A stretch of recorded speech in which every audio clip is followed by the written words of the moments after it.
नमस्कार दोस्तों, आज की इस वीडियो में हम बात करेंगे अगर आप लोगों ने लोन ले रखा है और होता क्या है आप लोन नहीं जमा कर पाते हैं और आपको कोर्ट से नोटिस आ जाता है लोन का पैसा ना जमा करने की वजह से। तो आज की इस वीडियो में हम यही बात करेंगे कि अगर आपने लोन ले रखा है और नोटिस आ जाता है तो आपको करना क्या होगा। देखिए, जो लोन का नोटिस आता है जनरली 99% जो नोटिस आता है वो ECS बाउंस होने की वजह से आता है, क्योंकि अब जितने भी लोन पास होते हैं वो सारे ECS के थ्रू डिडक्ट होते हैं।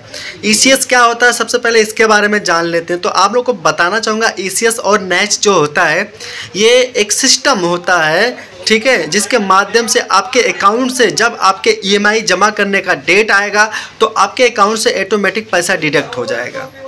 अब जब आपका पैसा, चूँकि अब पैसा जमा करना हर किस्त का जो टाइम होता है, EMI का टाइम होता है, उस पर जाकर आप बैंक में पैसा जमा करें, ऐसी प्रोसेस अब नहीं है, वो ऑटोमेटिक डिडक्ट कर लेगा। जब आपका एग्रीमेंट होता है लोन का तो उसी समय आपका एक ECS फॉर्म भरा जाता है। वो ECS फॉर्म भरने के बाद में आपके अकाउंट से ऑटोमेटिक पैसा डिडक्ट हो जाएगा जब आपका EMI भरने का टाइम आएगा। अब जब वो बाउंस हो जाता है तो कंपनी आपको कॉन्टेक्ट करने की कोशिश करती है। तो लेट जो पेनाल्टी होती है उसके साथ में अगर आप पैसा जमा कर देते हैं तो कंपनी क्या करती है, आपके ऊपर केस नहीं करती है। लेकिन अगर आप पैसा नहीं जमा करते हैं, पहले कांटेक्ट करने की कोशिश करते हैं, नहीं कर होते हैं, तो फिर वो आपको नोटिस देती है। मतलब पासा एक्ट यानी payment and settlement system act के सेक्शन 25 के तहत, ठीक है, आपको एक लीगल नोटिस भेजा जाएगा। लीगल नोटिस का कोई रिप्लाई ना होने पर फाइनली जो कंपनी होती है, फाइनेंस कंपनी होती है, वो आपके अगेंस्ट केस करती है। जब केस करते हैं तो आपको कोर्ट से सम्मन आता है, उसको लोग नोटिस भी कहते हैं। उसको डरने की ज़रूरत बिल्कुल नहीं है। आप उस नोटिस को जब आपको मिल जाता है तो आपको कोर्ट जाना होता है। कोर्ट में जाइए और उस समय आपके पास दो ऑप्शन होता है। एक ऑप्शन तो ये होता है कि आप केस लड़ें, दूसरा ऑप्शन ये होता है कि आप केस को सेटल कर लें। अब केस को सेटल करने के लिए तो काफ़ी लोग पूछते हैं कि अगर हम केस को सेटल करेंगे तो जो कंपनी होती है वो कितना पैसा मुझसे चार्ज कर सकती है। तो इस मामले में मैं आप लोग को बताना चाहूँगा कि अगर ऐसा कंडीशन होता तो उस मामले में कंपनी आपसे कितना पैसे चार्ज कर सकती है। तो देखिए, एक माननीय सुप्रीम कोर्ट का 2010 का जजमेंट है जिसका नाम है दामोदर एस प्रभु बाबा सैयद लाल। 2010 का जजमेंट है जिसमें माने सुप्रीम कोर्ट ने कहा था कि अगर कोई व्यक्ति या कोई भी आरोपी, खासतौर पर payment and settlement system act और चेक बाउंस का मामला है, तो अगर केस को सेटल करना चाहता है तो 10% के साथ में शुरुआती चरण में ही केस को सेटल किया जा सकता है। सुप्रीम कोर्ट में भी कर सकते हैं तो वहाँ पे 20% के साथ में, हाई कोर्ट में उसमें 10% के साथ में।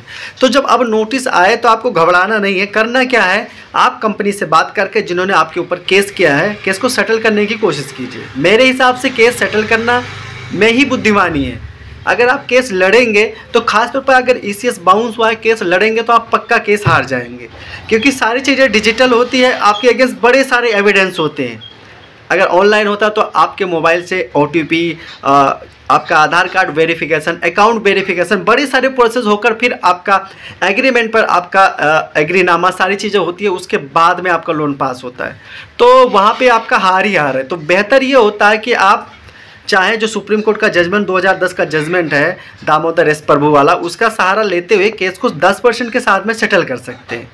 बाकी आप नेशनल लोक अदालत में भी जा सकते हैं या लोक अदालत में जा सकते हैं, वहाँ भी सेटल कर सकते हैं। और देखिए, आप लोग को बताना चाहूँगा, कोई भी पार्टी होती है जो केस करती है, खासतौर पर आपका पेमेंट से रिलेटेड होता है, तो भाई वो पेमेंट के लिए केस करती है। अगर पेमेंट आप सेटल कर लेंगे तो वो केस आपके क्यों आगे चलाएगी, केस आपका वहीं पर विड्रॉ हो जाएगा। और आपको बताना चाहूँगा, इन दोनों केसेस में, यानी चेक बाउंस के मामले में और जो ECS बाउंस होता है, आपका जो ऑनलाइन ट्रांजैक्शन होता है, EMI बाउंस होता है, इन दोनों में 2 साल की सज़ा का प्रावधान है। अगर इसमें जो आरोपी होता है, आरोप सिद्ध होने पर या तो आपको पैसा देना पड़ेगा या फिर आपको 2 साल जेल जाना पड़ेगा। लेकिन हाँ, अगर आप जेल जाते तो ऐसा नहीं है कि आप पैसे देने से बच जाएंगे, पैसा तो तब भी आपके ऊपर वो खड़ा रहेगा, मतलब पैसा तो देना ही पड़ेगा। इसलिए ये चीज़ हमेशा याद रखिए, आप पैसे से बच नहीं सकते हैं, जिम्मेदारी से बच नहीं सकते। इसलिए शुरुआती चरण में ही उसको अगर आप सेटल कर लेते हैं तो काफ़ी अच्छा होगा। देखिए, इसमें जो चेक अमाउंट होता है या जो ECS बाउंस होता है, उसका अगर पूरा केस चल जाता है तो उसको डबल भी पेनाल्टी लगाई जा सकती है। फिलहाल अगर आप चाहें तो शुरुआती चरण में केस को सेटल कर सकता हूँ।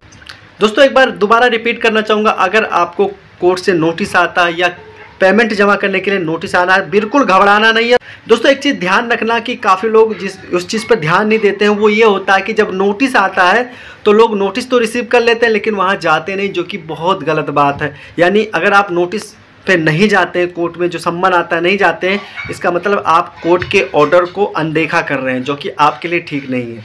इसलिए बिल्कुल कोर्ट में जाएं। ज़रूरत पड़ने पर अपने जो आपके लीगल एक्सपर्ट हैं, आपके जो नज़दीकी एडवोकेट हैं, जो लीगल एडवाइज़र हैं, उनसे संपर्क करें।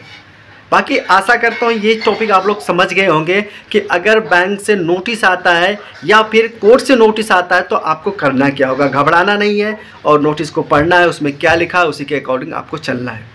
फिर मिलते हैं एक नई वीडियो में, तब तक के लिए आपसे लोगों को जय हिंद।